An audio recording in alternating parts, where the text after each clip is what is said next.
Solving absolute value equations graphically. To solve an absolute value equation graphically, you must graph both the sides of the equation. The points where the graphs intersect will tell you the x values that are the solution set. Note, you can also verify these intersection points using technology, which we don't need to do in this course. So anytime you're solving graphically, whether it's absolute value or not, for us this is the first time we're doing that, you're going to graph both sides of the equation. So you're going to set your left side equal to y. So we're going to just say we're going to graph both sides here. So we're going to graph y equals the absolute value of x minus 3. And then we're going to graph the right-hand side, which is y equals 7.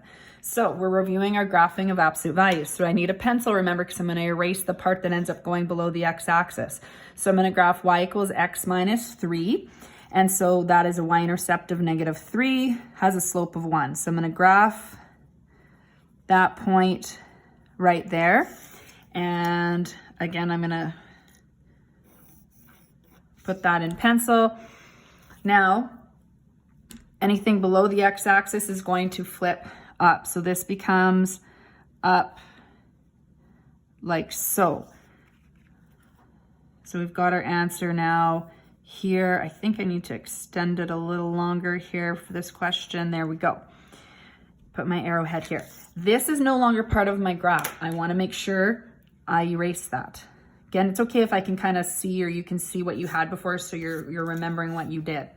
So I'm going to label this, since I'm going to draw another graph. What you've graphed here is y equals the absolute value of x minus 3. Now you're going to graph y equals 7. Y equals 7 is a horizontal line at y equals 7. So again, I'm going to label that because whenever you have more than one graph, you want to label so you know which one is which.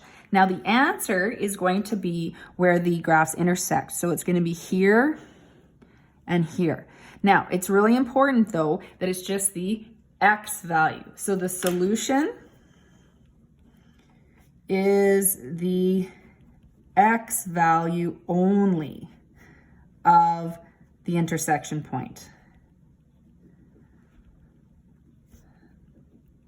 Okay, keep in mind, you're solving for x. You can't state a y value. If you look back at your question, solve for this, there is no y that you're solving for.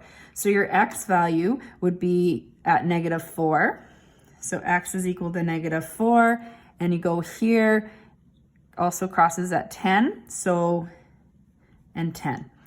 Now, you do not necessarily have to verify, because you will not, we'll talk about extraneous roots a little bit more on graphing with another question, but your graph won't give you an extraneous root that you have to then check to cancel out.